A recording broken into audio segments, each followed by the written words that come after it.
c'était un plateau où il y avait 2 étables à vaches, avec 500 vaches. 10 ans après, il y avait 6000 lits, des nombreuses remontées mécaniques et de nombreux projets pour faire l'aménagement de l'ensemble du territoire de 5 communes. À l'heure actuelle, il y a plus de 50 000 lits. C'est donc quelque chose d'extraordinaire. Pour les habitants du canton d'Aisne, en 1958, l'avenir ne se présente pas sous les meilleurs auspices. Et les paysans devront multiplier les activités en plus de la campagne pour survivre.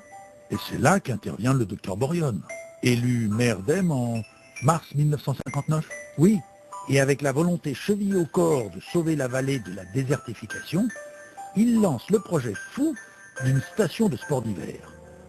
On a rêvé au ski, tout simplement, parce qu'il y a une conjoncture économique qui est catastrophique et que la jeunesse qui avait eu une formation quittait la région, ne trouvant un emploi équivalent à ce qu'ils avaient comme diplôme, et c'était une perte considérable pour la région. Et voilà, le projet était lancé. L'entreprise moderne commence les travaux en mai 1961.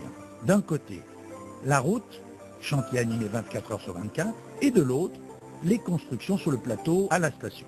1000 tonnes de ciment et 1500 poutrelles sont transportées péniblement sur la pente abrupte et peu carrossable de l'ancienne route, la piste de Bob, qui descendait des mines de plomb argentifères de la Plagne.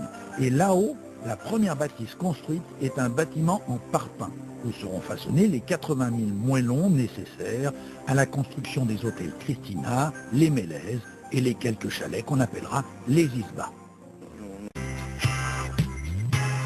Tout marche et il faut des centaines et des milliers de personnes qui travaillent. Ici, ces milliers d'emplois que le docteur Borione, l'initiateur, le maire d'Aisne, à l'origine, voulait bâtir. Et ces milliers d'emplois font tourner ces 10 stations, 11 stations même qui existent, chacun faisant son travail, assumant la sécurité et la vie de ces 50 000 lits. C'est extraordinaire.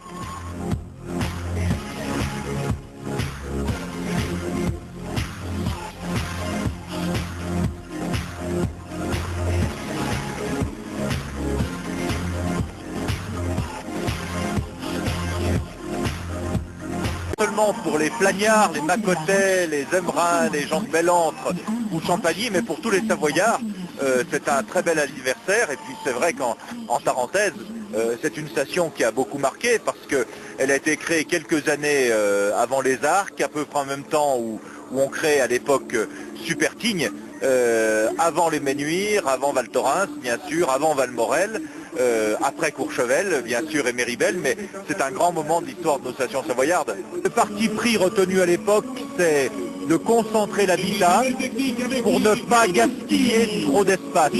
Et à l'époque, tout le monde ne l'a pas compris. Moi, j'étais gamin dans ces années-là, et j'aimais pas trop ces villes à la montagne. Mais je me rends compte qu'on aime ou qu'on n'aime pas l'architecture, ça a permis de maintenir de grands espaces vierges. L'enjeu, c'est de les pérenniser, c'est-à-dire de travailler dans le développement durable, de réhabiliter les immeubles, d'arrêter de construire, parce qu'on ne va pas construire dans les 50 années qui viennent ce qu'on a construit depuis 50 ans.